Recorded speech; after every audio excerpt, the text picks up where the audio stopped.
Game of Thrones is a fantasy, of course. I have dragons and dire wolves, and it's in an imaginary land called Westeros.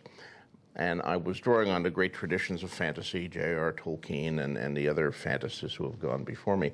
But I was also drawing a lot on history and historical fiction, particularly English and Scottish history, but to a certain extent the machinations of the Italian Renaissance, as in Machiavelli's time as well. And I wanted some of the grittiness of real history. I wanted to reflect some of the things that were going on there too. I think a lot of the fantasy that have gone before me has this unspoken assumption that if you are a good man, you will be a good king or a good prince.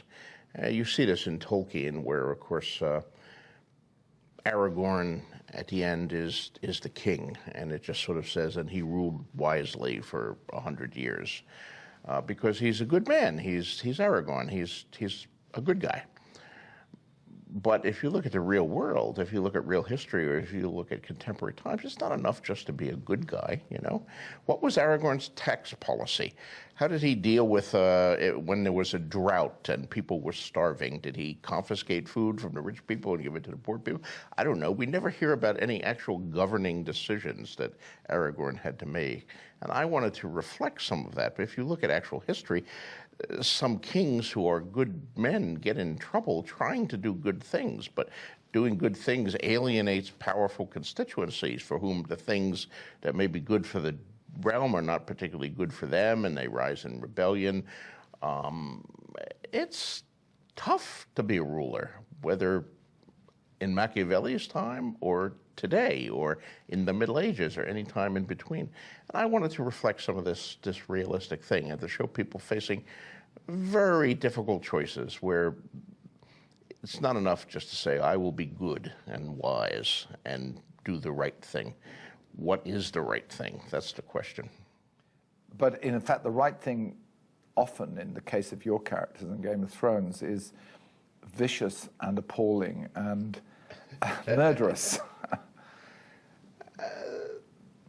Come. In terms of removing your enemies, sometimes, yes, it is. Yes, it is.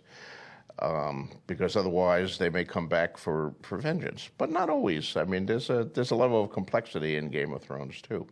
I mean, I think you can argue, I think very convincingly, that Joffrey, the teenage boy king, in an effort to show how strong he was and how you defied him at your peril, executes Eddard Stark at the end of the first book. And this is a colossal mistake.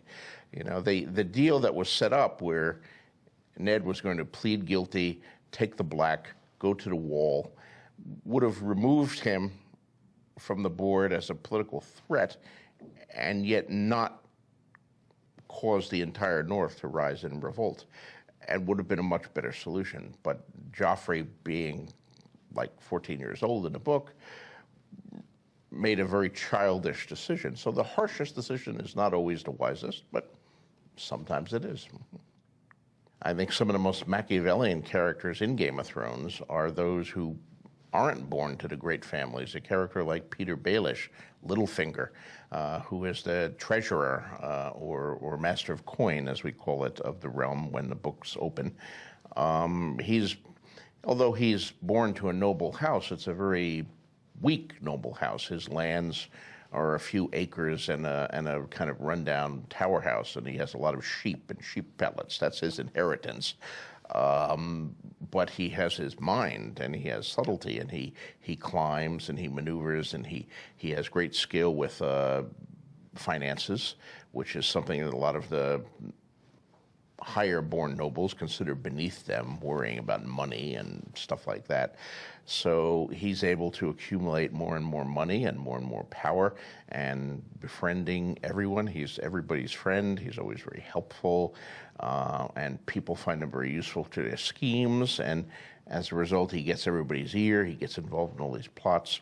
He's probably the most Machiavellian character in Game of Thrones. But book Littlefinger and television show Littlefinger are very different characters. They're probably the character that's most different from the book to the television show. There was a line in a recent episode of the show where he's not even present, but two people are talking about him, and someone says, "Well, no one trusts Littlefinger, and Littlefinger has no friends," and that's true of television show Littlefinger, but it's certainly not true of book Littlefinger. If book Littlefinger in the book, everybody trusts him. Everybody trusts him because he seems powerless, and he's very friendly, and he's very helpful. He helps Ned Stark when he comes to town. He helps Tyrion.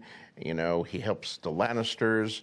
He's always ready to help, to raise money. You know, he helps Robert. Robert depends on him to finance all of his banquets and tournaments and his other follies, because Littlefinger can always raise money.